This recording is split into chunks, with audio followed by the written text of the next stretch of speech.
Bismillahirrahmanirrahim. Assalamualaikum warahmatullahi wabarakatuh. Waalaikumsalam. Sahabat Reji, dimanapun Anda berada, salam sejahtera, Om Swastiastu, Namo Buddhaya, salam kebajikan.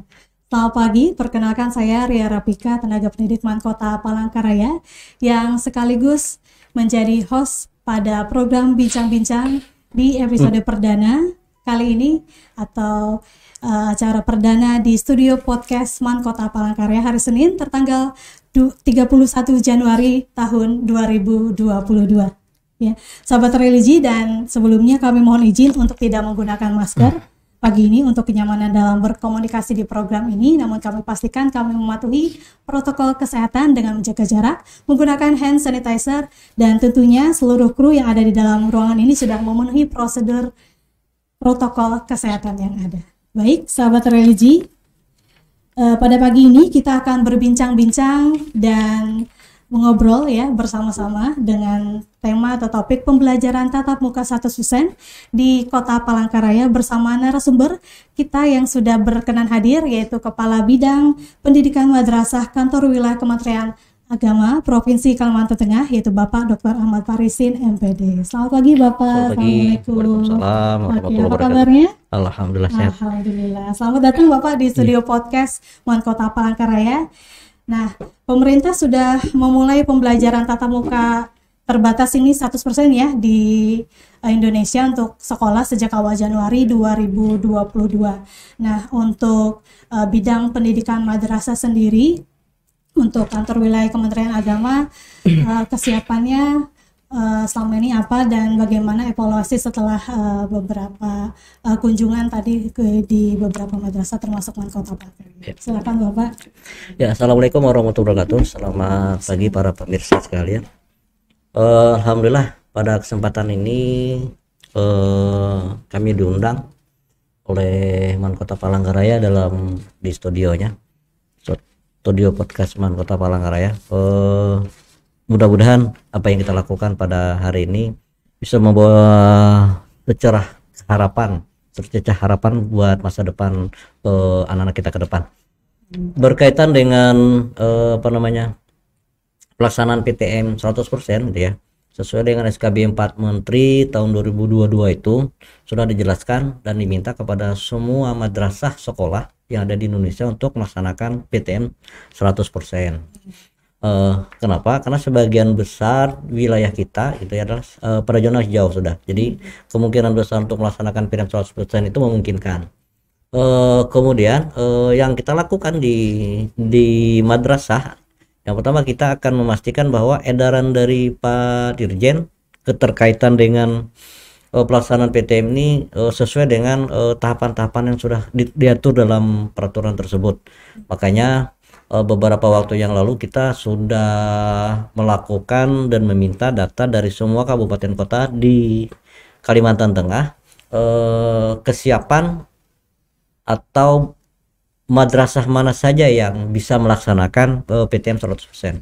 Alhamdulillah secara umum gitu ya, secara garis besar semua kabupaten kota melaksanakan PTM 100%. Memang ada beberapa satu atau dua yang memang belum 100% mengingat keterbatasan sarana-prasarananya.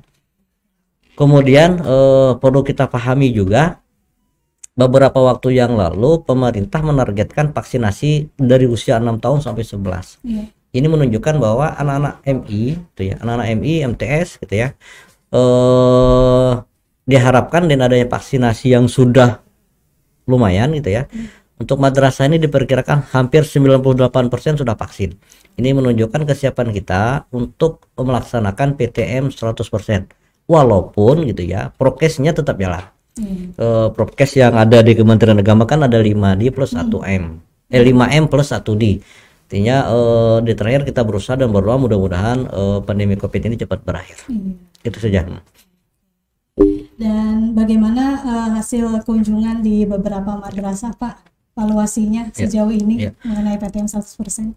Pagi ini tadi kita melaksanakan evaluasi di Mankota dengan cara melakukan pengecekan suhu tubuh. Ternyata alhamdulillah dari beberapa sampel yang ditetapkan dengan semua kawan-kawan dari kantor wilayah, saya dengan teman-teman langsung melakukan pengecekan, ternyata alhamdulillah apa namanya tidak ada anak kita yang suhu tubuhnya di atas 37.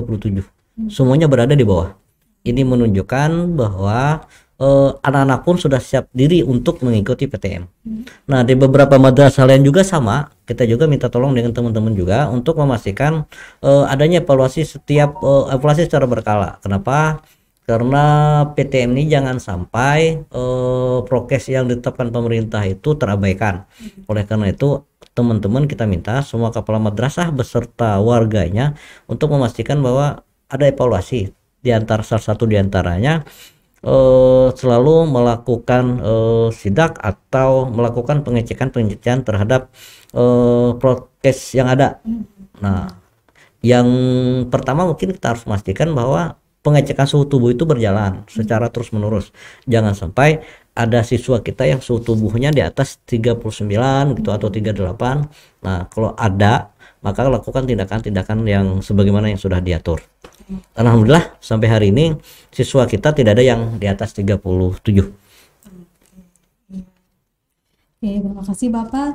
Dan bagaimana tentang tenaga pendidik yang belum divaksinasi? Apakah ada ini solusi? Ya, memang kita tidak menafikan bahwa di antara pendidik dan tenaga pendidik ada yang belum divaksin. Tapi kan kita harus cek dulu alasan tidak divaksin itu apa. Jangan sampai kita memaksakan gitu ya, memaksakan vaksinasi kepada guru atau pendidik dan tenaga pendidikan, sementara yang bersangkutan ada bahasa kasarnya tuh ada penyakit bawaan, dalam arti yang tidak dibolehkan untuk mendapatkan vaksin.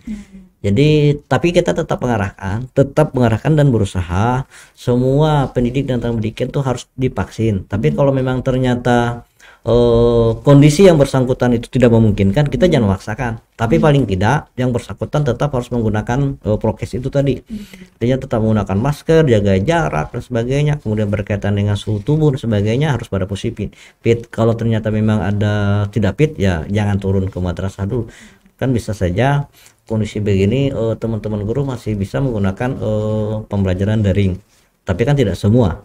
Artinya kita tidak bisa memutuskan harus semua guru divaksin, tapi kalau ada yang menolak tentu saja mungkin ada alasan-alasan tertentu yang bisa membahayakan suhu tubuhnya. Demikian. Ada titipan juga pertanyaan dari siswa-siswa ini Pak, bagaimana dengan kantin sekolah? Ya.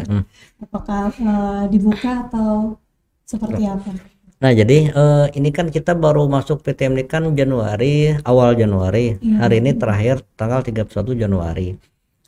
Untuk sementara gitu ya, makanya saya bilang lakukan evaluasi dulu secara menyeluruh berkaitan dengan kesiapan.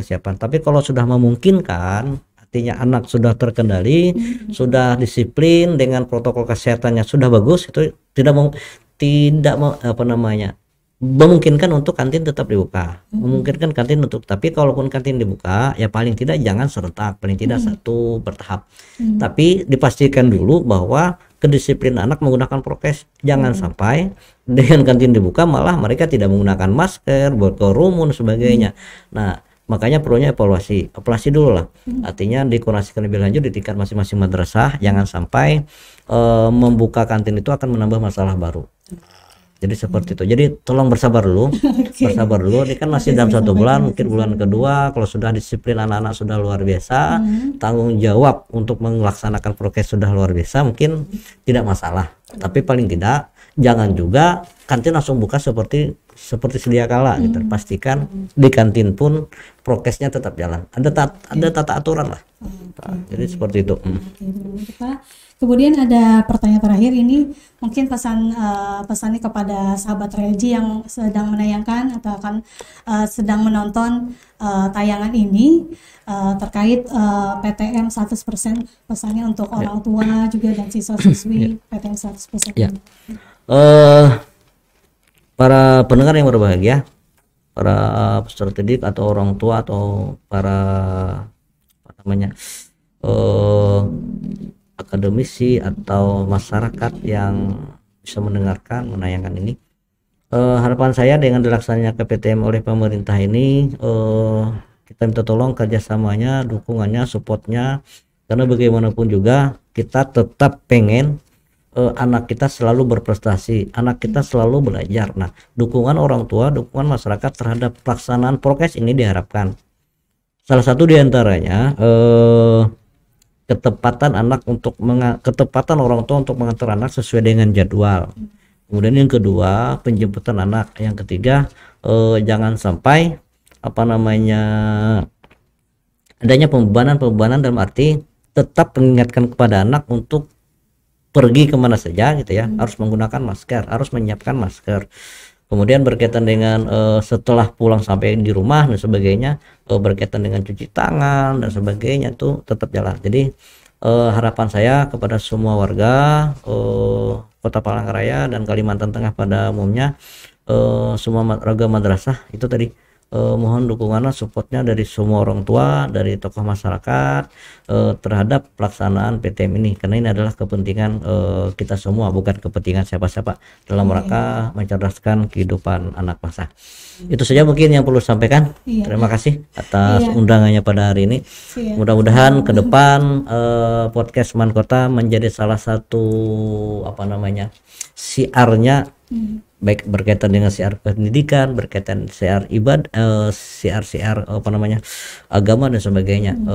Dan tentu saja harapan kita ke depan, jangan sampai ini kan sudah berkembang nih, jangan sampai redup kembali. Man Kota harus terus berbenah diri, berkreasi, berinovasi dalam rangka memastikan bahwa Man Kota Palangkaraya adalah rujukan Kalimantan Tengah. Itu saja. Terima kasih. Oke, terima kasih banyak Bapak. Dan tidak terasa sampai juga kita di penghujung program hari ini, dan semoga apa yang kita bahas pada pagi ini dapat bermanfaat terutama untuk sahabat religi yang menyaksikan tayangan ini ya. Dan terima kasih banyak kepada Bapak Farisin yang sudah berkenan hadir di studio podcast Man Kota Palangkaraya pada hari ini. Dan demikianlah perjumpaan kita sahabat religi dalam edisi perdana podcast Man Kota Palangkaraya Senin tertanggal 31 Januari 2022 dengan tema pertemuan tatap muka 100% di Kota Palangkaraya, dan semoga informasi tadi dapat bermanfaat bagi kita semua. Akhir kata, saya Ria Rapika pamit bersama seluruh kru studio podcast Man Kota Palangkaraya yang bertugas pada pagi hari ini. Pamit undur diri dan kita berjumpa lagi di lain kesempatan di episode podcast berikutnya.